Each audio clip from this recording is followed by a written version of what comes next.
The 11th specialist closed his laptop, shook his head, and left the room without a word.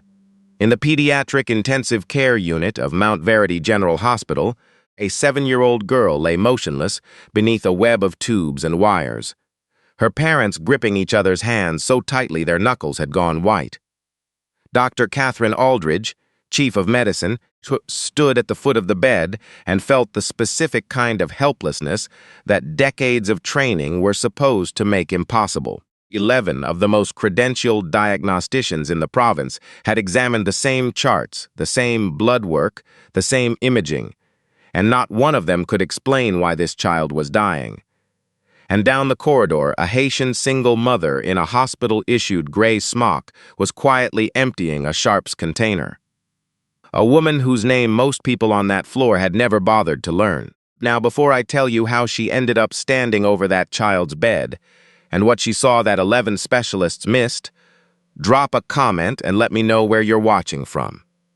I always love seeing how far these stories travel. And if you're new to this channel, hit subscribe because trust me, you don't want to miss this one. But that moment hadn't happened yet. 14 hours before Mount Verity General's most expensive silence, Vivienne Desrosiers was sitting cross-legged on the kitchen floor of her apartment in Scarborough, helping her son build a volcano out of papier-mâché. Henri was 7, small for his age, with his father's jaw and his mother's eyes, dark and watchful, the kind of eyes that recorded everything and gave back nothing until they were ready. Maimon, what makes real lava hot? Vivienne tore another strip of newspaper and dipped it in the paste. Pressure, she said. Everything below the surface pushes and pushes until the earth cannot hold it anymore. Henry considered this. So the volcano is angry? Not angry. Full. She smoothed the strip over the cardboard cone. There is a difference. He looked at her with an expression far too serious for a second grader. Are you full, maman? She kissed the top of his head and didn't answer. By 9 o'clock, Henri's breathing had slowed into the deep, even rhythm of sleep, the volcano drying on the counter beside a row of medicine bottles that Vivienne had arranged by schedule. Not because Henri was sick, but because Mrs. Petrov next door had tremors in her hands and couldn't read the labels anymore, so Vivienne sorted them every Sunday and taped instructions in large print to each cap. She checked the lock, left the spare key on the hook by the door for Mrs. Petrov, who walked Henri to school every morning and picked him up every afternoon, and she pulled on her coat for the 26-minute bus ride to Mount Verity General Hospital, where she had cleaned floors, scrubbed surgical suites, and emptied biohazard bins for the past 5 years. Vivienne knew that hospital the way only invisible people can know a place. She knew which surgeons left coffee cups in the OR, which residents cried in the stairwell after losing a patient, which attending physicians actually washed their hands between rooms, and which ones only pretended to when someone was watching. She knew the overnight security guard's daughter had just gotten into Western. She knew the cafeteria cook added nutmeg to the Thursday soup and told no one. She knew every corridor, every supply closet, every alarm door and the 6-second delay before it actually triggered. What no one at Mount Verity knew about Vivienne was this. Before Henri, before Scarborough, before the gray smock with her name stitched above the pocket, she had been a medical student. Not a casual one, caned, the kind who graduated top of her class at the Université d'État d'Haïti's Faculty of Medicine, who had completed 3 years of residency in internal medicine and infectious disease, who could read a chest x-ray the way a conductor reads a score, hearing what others only saw. She had been 6 months from board certification when the earthquake changed everything. Not the famous one the world remembers, a smaller one, 3 years later, the kind that barely made international news but collapsed her hospital, killed 11 of her colleagues, and left her with a fracture in her right hand that healed just crooked enough to end a surgical career before it started. Her husband, a paramedic, had been inside the building. They found his watch but not him. Not for 3 weeks. The medical credentials didn't transfer. Not to Ontario, not to any province. She had been told this with polite administrative finality by 7 different licensing bodies, each one explaining that her training, while admirable, did not meet Canadian equivalency standards without additional years of supervised residency, that she could not afford, could not schedule around a child she was raising alone, and could not complete in a country that had already decided who she was the moment it saw her cleaning cart. So Vivienne folded her medical textbooks into a suitcase, put the suitcase under her bed, and found a job that let her work nights so she could be home for Henri during the day. Environmental services, they called it, a polished title for the person who mopped blood off linoleum at 3 in the morning. And every night after the floors were done, after the garbage was bagged and the biohazard containers sealed, Vivienne would sit in the staff break room and read, not magazines, not romance novels, medical journals, The Lancet, the New England Journal of Medicine, the Canadian Medical Association Journal. She pulled discarded copies from the recycling bins outside the attendings' offices, pages that had served their purpose for the doctors who printed them, but still had everything to teach the woman who cleaned up after them. 5 years of that. 5 years of reading every case study, every diagnostic review, every emerging pathology paper she could find. 5 years of keeping her knowledge not just alive but current, sharpened in silence, used for no one except the quiet certainty of knowing it was still there. That night, the night before everything changed, Vivienne was finishing the 3rd floor when she noticed the PICU had been transformed. Extra monitors had been wheeled in. A white board near the nurse's station was covered in differential diagnoses, 7 of them crossed out in red. A stack of specialist consultation reports sat on the counter, thick as a phone book. She didn't need to read the patient's chart to understand the shape of it. A child was deteriorating, and no one could figure out why. She was reading the allergy panel clipped to the outside of the chart rack when a voice cut through the quiet. Desrosiers. Bradley Fenton stood at the nurse's station, arms folded, ID badge clipped to a lanyard that he wore like a leash he wished he could put on everyone beneath him. Fenton was the Director of Environmental Services at Mount Verity, which meant he managed the cleaning staff, the laundry, and the waste systems with the meticulous authority of a man who believed the world's most important function was maintaining order among people who had none. Fenton was not a hateful man in any obvious way. He never raised his voice. He never made comments about accents or countries of origin. He simply operated from a conviction so deeply embedded it had become architecture, that people existed in categories, and the categories existed for a reason. Doctors diagnosed, nurses administered, cleaners cleaned.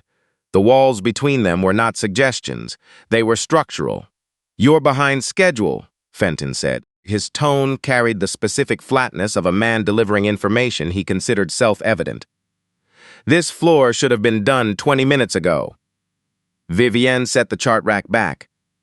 "Just making sure the area around the monitors is properly sanitized. Extra equipment means extra protocols." Fenton's eyes flicked to the consultation reports, then back to her. "You don't need to read anything to sanitize a floor, Desrosiers. Mop the tiles, wipe the rails, empty the bins, move on." He stepped closer and lowered his voice in the way people do when they want to sound reasonable while being anything but. "And I shouldn't have to remind you.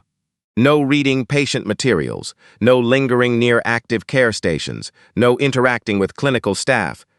You've had this conversation before." "I have," Vivienne said. "Then let's not have it again." Fenton walked away, his shoes squeaking against the floor with the rhythm of a man who mistook routine for purpose. Vivienne finished wiping the monitor stands, emptied the last bin, and pushed her cart toward the service elevator. The next morning, the PICU became the center of a slow-motion emergency.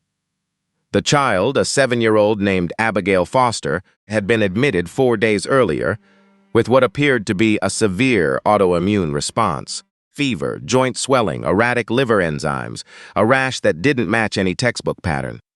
Her white blood cell count was behaving in ways that made the hematologist frown and order the same panel twice.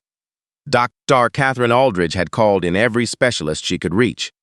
Rheumatology, infectious disease, hematology, toxicology, pediatric immunology. They arrived one by one, examined the same data, proposed their differentials, and left with the same look on their faces, the expression of intelligent people confronting something that refused to fit inside their training. First specialist thought lupus.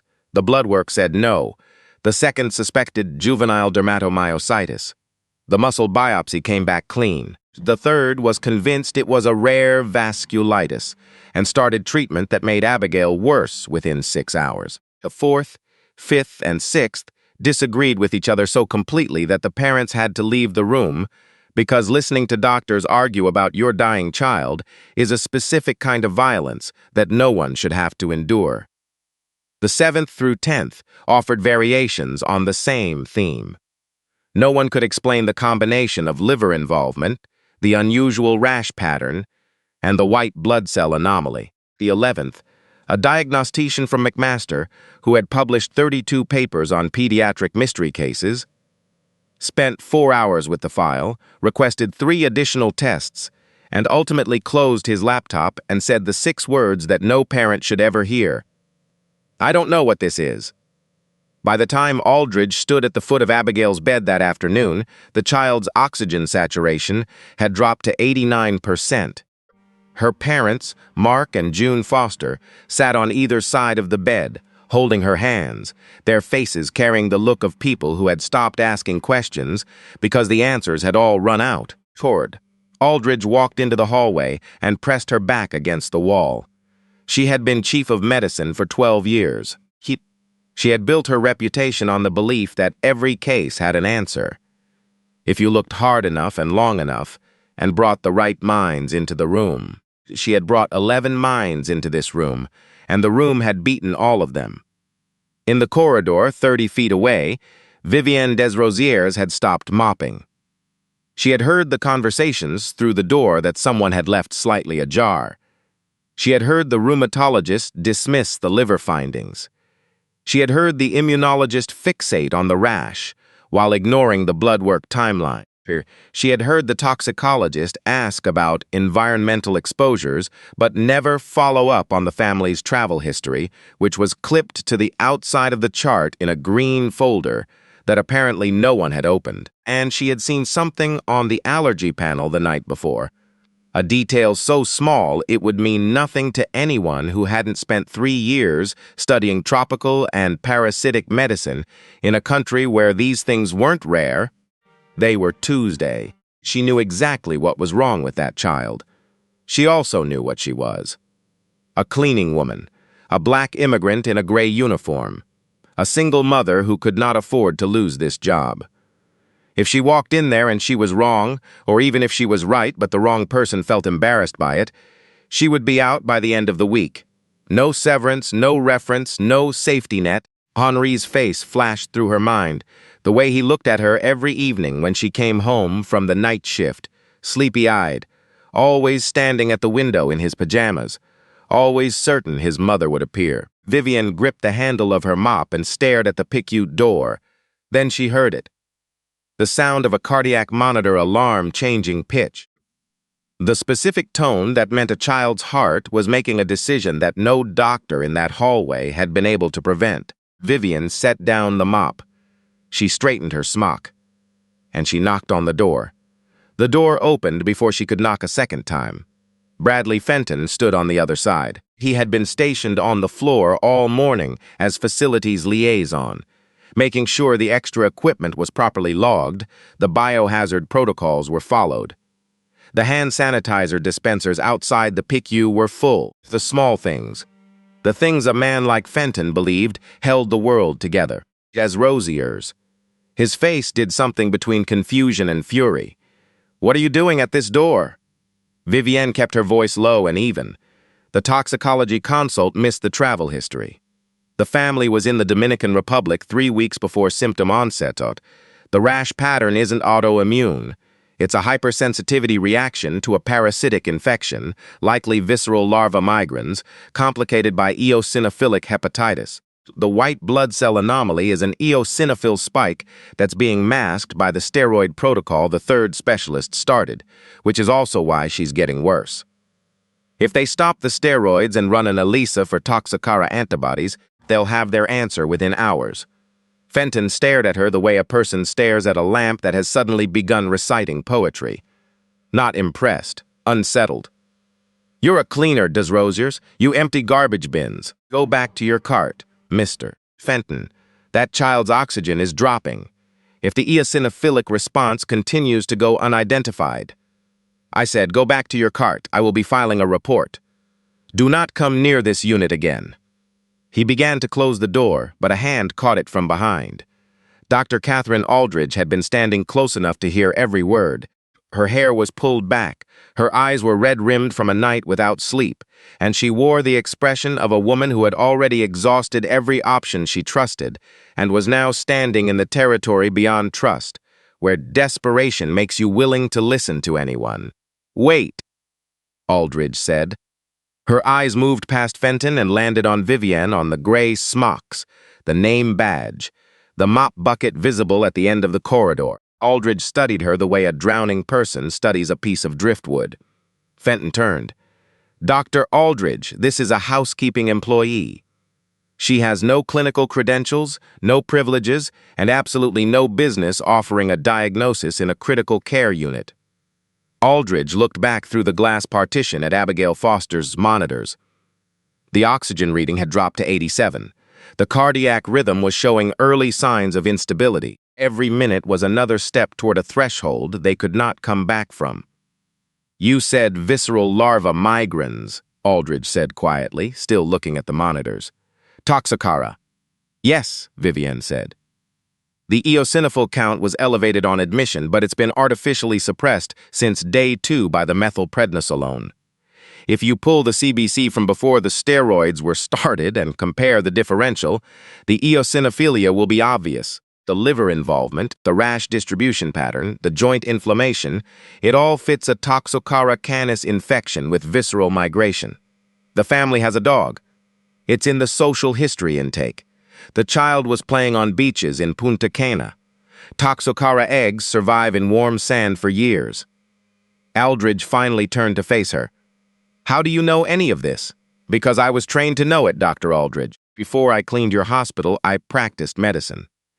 The silence that followed was the kind that rearranges a room. Aldridge exhaled. "Fenton, step aside. Dr. Aldridge, I have to strongly advise. Bradley." Aldridge's voice dropped to a register that did not invite discussion. "Step aside." She held the door open. Vivienne walked through. The PICU room felt different from the inside. The glass walls that Vivienne had wiped hundreds of times now reflected her gray smock back at her from every angle. The parents looked up. Mark Foster's face cycled through confusion, suspicion, and something close to hope in the space of a single breath. June Foster's expression was simpler. She didn't care who this woman was or what she was wearing. She cared whether this woman could save her daughter. Aldridge pulled up the original CBC on the bedside terminal. She scrolled to the differential. Vivienne stood beside her and pointed. "There. Eosinophils at 14% on admission. By day 2 after the steroids, they dropped to 3%. Everyone interpreted the drop as improvement. It wasn't improvement. It was suppression. The underlying driver was never addressed." Aldridge stared at the numbers. She pulled up the day 1 imaging. Then the allergy panel, then the travel history in the green folder, the one no specialist had opened. "Dominican Republic," Aldridge murmured. 3 weeks prior, sandy beaches, family dog. "The larvae migrate through the liver, the lungs, and sometimes the eyes or the central nervous system," Vivienne continued. "In a child this age, with this degree of hepatic involvement, the window for albendazole therapy is narrowing, but it's still open." Aldridge was already picking up the phone. She ordered the ELISA panel for Toxocara, instructed the nurse to begin tapering the steroids immediately, and paged the infectious disease fellow, the one specialist who had not yet been consulted because the case had been classified as autoimmune from day 1, and no one had thought to reclassify it. The results came back in 93 minutes. Toxocara canis IgG positive, eosinophil count, once the steroid suppression began to lift, climbed to 19% within 4 hours, confirming the diagnosis beyond question. 11 specialists had looked at this child through the lens of their own training. Rheumatologists saw autoimmune disease. Hematologists saw blood disorders. Immunologists saw immune dysfunction. Each one saw the piece that fit their expertise and missed the picture that connected them all. Vivienne saw the picture because she had been trained in a country where parasitic infections were not rare zebra diagnoses found in the back of a textbook. They were the first thing you ruled out, not the last, and she saw it because 5 years of reading every journal she could find in the recycling bins of this hospital had kept her knowledge not just intact, but sharper than it had been the day she left Haiti. By the next morning, Abigail Foster's oxygen had climbed to 94%. By the following evening, 97%. The rash was fading. The liver enzymes were trending down. The joint swelling was resolving. June Foster wept so hard the nurses brought her a chair. After the Foster family's room had cleared, after the infectious disease team had documented the case, and the nurses had updated the treatment plan, Vivienne walked back into the corridor. Her mop bucket was where she'd left it. The water had gone cold. She picked up the mop and started working on the section of floor she'd missed. Fenton found her 9 minutes later, on her knees, wiping a baseboard near the supply room. Desrosiers. His voice was controlled, each syllable measured. Regardless of the clinical outcome, what you did was a violation of hospital policy, Section 9, Paragraph 4, unauthorized entry into a restricted clinical area. Unauthorized interaction with patients and families, unauthorized communication of medical opinion without credentials or privileges. I'm documenting all of it. It will go in your file. Vivienne didn't look up. Understood, Mr. Fenton. Fenton lingered, waiting for an argument. When none came, he walked away. 20 minutes later, a different voice said her name. Catherine Aldridge was leaning against the wall at the end of the corridor, white coat unbuttoned, stethoscope hanging loose, looking like a woman who had just survived something she was still trying to understand.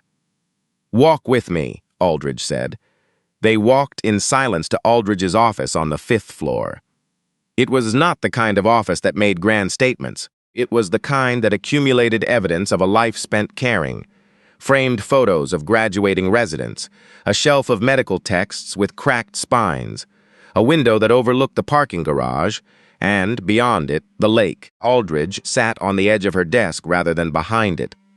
She studied Vivienne standing in the doorway, still in the same gray smock, still wearing the name badge that read V. Desrosiers Environmental Services. "I'm not going to thank you yet," Aldridge said. "First, I need to understand something. A woman who just identified a diagnosis that 11 specialists missed, who clearly has medical training that goes far beyond what anyone in this hospital suspected, is working nights, emptying our garbage. I need to know why." Vivienne was quiet for a long moment.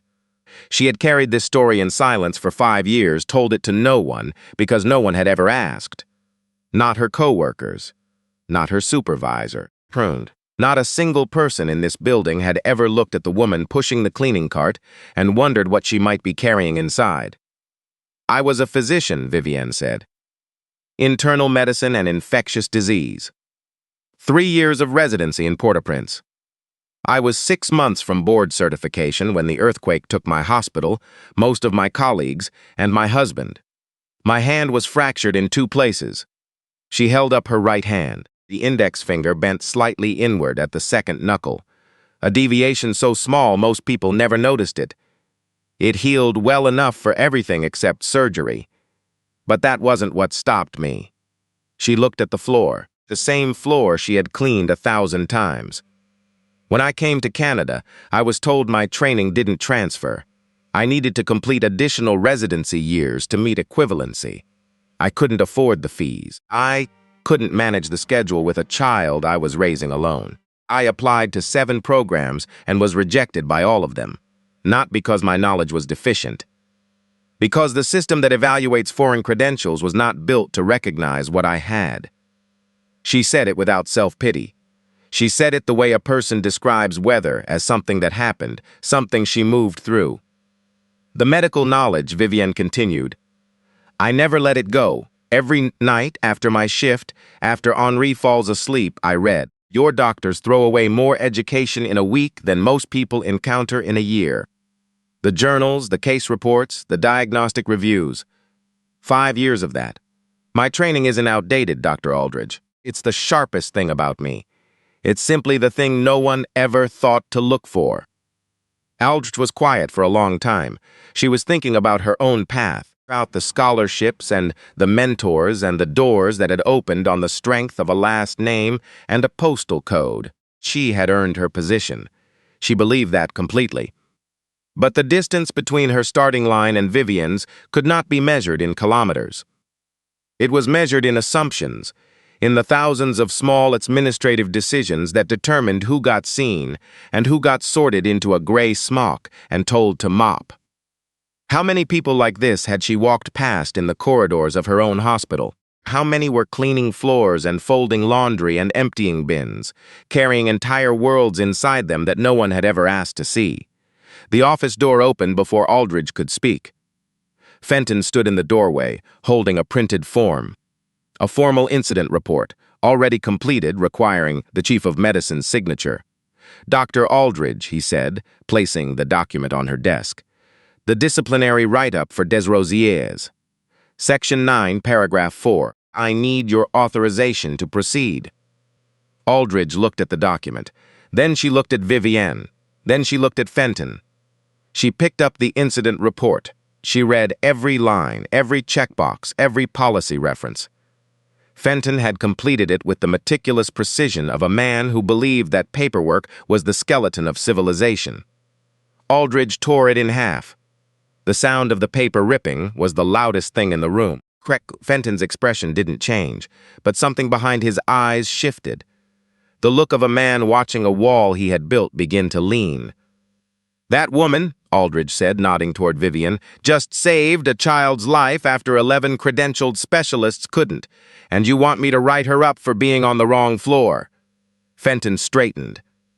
With respect, Dr. Aldridge, what you're describing is an outcome. What I'm describing is a process. If we allow a housekeeping employee to bypass every clinical protocol we have, walk into a critical care unit without privileges, and deliver a medical opinion without authorization, and we reward her for it, then we are telling every employee in this hospital that the rules don't matter as long as the result is good. That's not how institutions function. That's how they fail. Aldridge had to admit it was not an unreasonable argument. Fenton wasn't ranting. He was making the case that any hospital administrator in the country would make. Protocols existed for reasons. Credentialing existed for reasons. You couldn't run a 400-bed teaching hospital on exceptions. But Aldridge kept looking at Vivienne, at the gray smock, at the name badge, at the woman who had walked into a room full of the most qualified physicians in the province and seen what none of them could see. And she understood that Fenton's argument, however sound on paper, was built on a floor that had already given way. Bradley, Aldridge said, our system just failed a 7-year-old girl. 11 credentialed specialists couldn't do what this woman did in 3 minutes. If the system can't recognize that kind of expertise when it's been walking our halls for 5 years, then the system isn't working. It's just running. Fenton said nothing. His jaw tightened. He clasped his hands behind his back, the posture of a soldier who disagreed with the order but would not say so. Aldridge turned to Vivienne. I want to offer you a position. Clinical diagnostic consultant, embedded with our internal medicine team.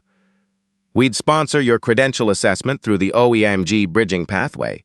Salary, benefits, full hospital privileges within 6 months. You would never push a cleaning cart in this building again. The words hung in the air. Vivienne had imagined a version of this moment in the quiet hours between shifts. Not this exact offer, but the shape of it. Someone seeing her. Someone saying you belong somewhere else. She had imagined it so many times she had stopped believing it would happen.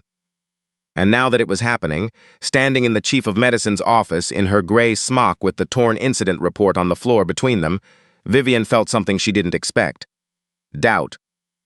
"Dr. Aldridge," she said, and her voice was steady but careful. The way a person speaks when she is about to say something that might cost her everything for the second time in one day. "I need to ask you something, and I need you to answer honestly. Are you offering me this because you genuinely need what I can do, or because you feel guilty about what you just learned?" Aldridge opened her mouth, but Vivienne continued, "Because I have seen how this works. An institution has a moment of clarity. They create a position. They put a face on a brochure, and 6 months later, the person in that position is sitting at a desk no one visits, doing work no one assigned, waiting for the day they're quietly let go so the institution can return to the way things were. If that's what this is, if it is just a way for you to feel better about yourself, then I would rather go back to my mop. At least the mop is honest about what it is." The office went silent. Fenton, still near the door, watched with an expression that was impossible to fully read. Not satisfaction, not respect, but something in the complicated territory between. Aldridge did not respond immediately. She turned her chair toward the window and looked out at the parking garage, the gray strip of lake beyond it. The city stretching north into the suburbs where Vivienne's son was sitting in an after-school program building a papier-mâché volcano and waiting for his mother to appear at the window the way she always did. "You're right," Aldridge said. "If I hand you a title and move on, nothing changes. You'd be a story I tell at conferences, the cleaning lady who diagnosed what 11 doctors missed. An anecdote. And a year from now, someone like you would still be invisible in this hospital." She turned to face Vivienne. "So here's what I'm going to do. I'm initiating a full review of how this hospital identifies clinical talent among its non-clinical workforce. Not just physicians, nurses, paramedics, technicians, anyone working in support roles who holds credentials from another country that this system chose not to recognize. Because if I missed you for 5 years, I have to assume I'm missing others. And I'm not comfortable with that assumption anymore." She stood. "The position is real. The bridging pathway is real. And the review happens whether you accept or not because the problem isn't about you, Vivienne. The problem is about us." Vivienne looked at Aldridge for a long time. She had spent her life reading people, not across languages but across the invisible hierarchies that human beings construct between each other. She could tell when someone was performing sincerity and when someone was living it. Aldridge was not performing. "I'll take the position," Vivienne said, "but I have one condition. The next time someone in a gray smock has something to say about a patient, the door stays open. Not because of what happened today, because it should have been open all along." Aldridge nodded. "Agreed." Fenton cleared his throat from the doorway. "I'll process the transfer paperwork," he said. His voice was neutral, administrative, pruned. Fenton would comply with the decision because the decision had been made by the person who outranked him. But compliance was not the same as belief. And everyone in that room understood the difference. And Fenton would continue to manage his department with the same rigid precision. He would continue to believe in the categories. The world did not change because one woman crossed a line. It changed when the line itself was redrawn, and that redrawing would take longer than a single afternoon. 5 weeks later, Vivienne Desrosiers walked into Mount Verity General Hospital through the main entrance. Not the staff door at the loading dock. Not the basement corridor that smelled of industrial detergent, glass front doors that faced the street, where physicians and administrators and visiting specialists entered every morning. She wore a white coat, the first she had worn since Port-au-Prince. Her name badge read Dr. V. Desrosiers, Clinical Diagnostic Consultant, Internal Medicine. The security guard at the front desk, a man named Gareth who had nodded at her 1,000 times without once making eye contact, looked up and didn't recognize her at first. Then he did, his eyebrows rose.